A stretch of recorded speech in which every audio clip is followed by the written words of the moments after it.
I've just spent the last 4 hours editing this, all in one day. So it's like 1 in the morning right now. But you know, the best time to record a commentary track is at 1 in the morning. You know, if you probably watch this, you're like, what the hell? Why? Why was this made? And don't worry, I'm asking the same question. So I guess I'll give you a really long, complicated history on the history of this movie.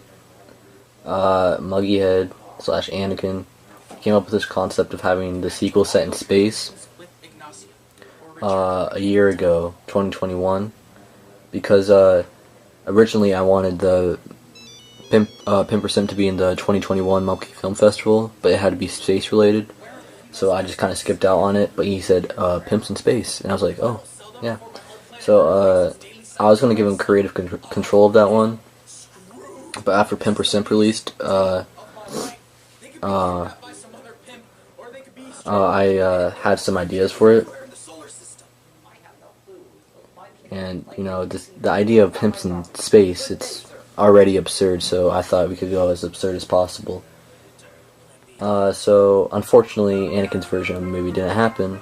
Although if he does write a script, I'll be willing to make Pimps in Space the Muggy cut. You could see him punching the inflatable phone. I don't think it's as good as the original, honestly. I mean, duh, but that's the point. Because I was trying to make it like, you know how sequels do the same thing that the original did, like Home Alone 2, or Hangover 2, or Die Hard 2. I mean, I think Die Hard 2 did the same thing as the original. I haven't watched it. So I'm kind of just noticing that all these concepts are inspired by The Hangover. So that's why I reused footage and audio from the original. I tried to make it an abomination of what the original was, I guess. Which I guess I did a good job, honestly.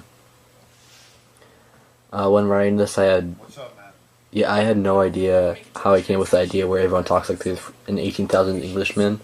What do you mean?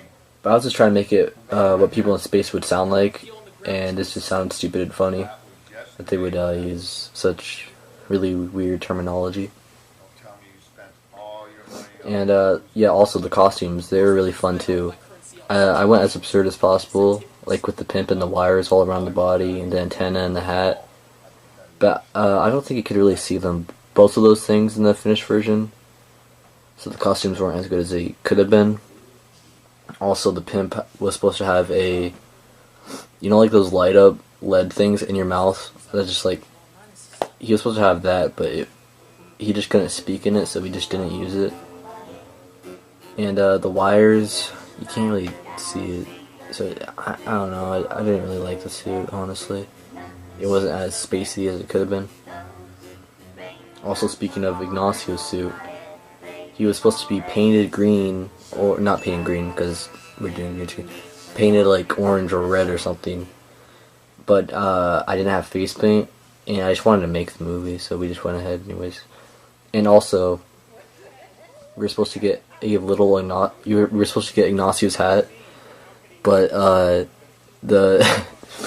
so I ordered it, but then it didn't come in, and so I ordered it again, which took another 2 weeks.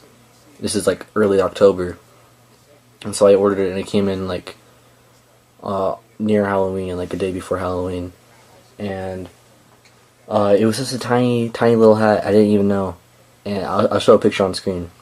I didn't even know it was just a tiny hat, and that was really dumb, so I just didn't use it in the movie, and I wasted a month, and this could have been made in like October, and so that was a waste of time. Also, for Ignacio's costume, the sunglasses were really important. You know, the early 2000s wraparound glasses. I just think those look stupid as hell. I could have got any other glasses in the store, like I was haunting Goodwill, Fred Meyer's and stuff, just to try to find this stuff, and I couldn't, so I just ordered it off Amazon, because I really wanted those specific glasses. He also has neon covered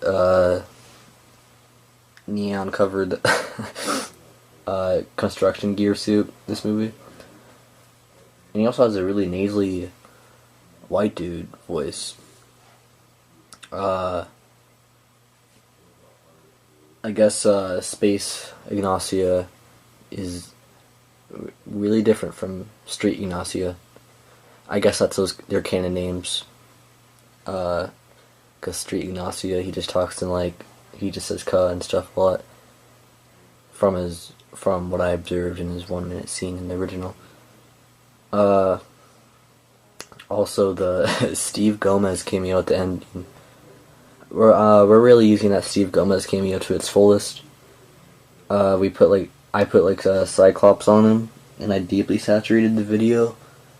So I guess this is a good use of $130 because I've used it in 2 movies now, and 4 versions of the original 10%.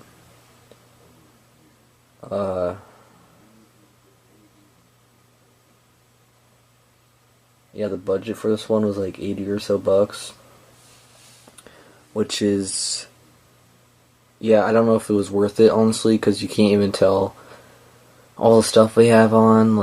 We had to really hunt for that antenna on his hat, and you barely even notice it because it's so thin, which I didn't know why I didn't think of that. And, yeah, I don't know if it was as good as it could have been, honestly.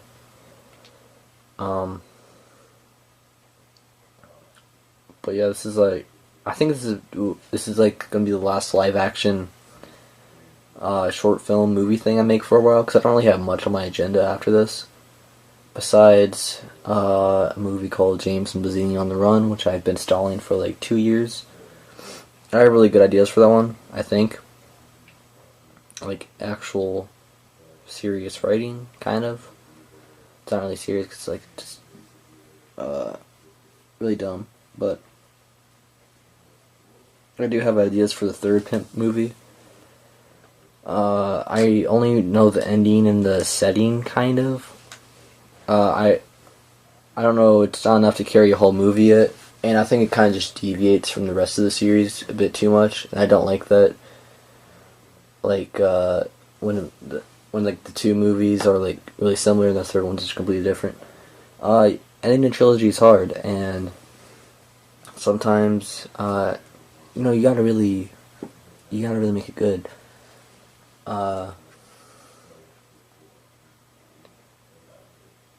But yeah, this commentary is already longer than the original movie. I didn't doubt it would be, because it's only 4 minutes, and I also have a lot to say about this one. I also hope to use more of Ignacio. I don't know why I keep calling him Ignacio. But what I have written down so far doesn't feel like it's part of the series. It has too much plot to it, if you know what I mean. So maybe I can make it a quadrilogy to make the pace of the series better. So it could become more plot driven. But I don't really know what I'd do for a 3rd one, then make the 4th one, which I already have ideas for. But yeah, that was my commentary on the Pimps in space. Hopefully you got some deep insight onto the making of this movie. And hopefully it changed your life. And hopefully this movie changed your life. Hopefully you just sit in bed and think about it. You're 20 years from now, you're in Reddit threads talking about it. What did this movie mean? Did its deep existentialism themes really mean anything? Is it just absurdism and nihilism? What did the ending mean, where I took that scene from Eric Andre? What did that mean? What did it all mean? Make a whole subreddit of just this one tiny short film on Reddit, Make it like Donnie Darko. It's gonna become a cult classic. You're gonna see people in Halloween costumes in the pimp suit. It's gonna be, it's like the Big Lebowski. It's a big cultural phenomenon. Anyways, that's a commentary check. The man who made this movie is completely insane, and I'm up at 2 in the morning recording this, and I'm just saying random words and speaking really fast. Okay, yeah, that's it. Bye.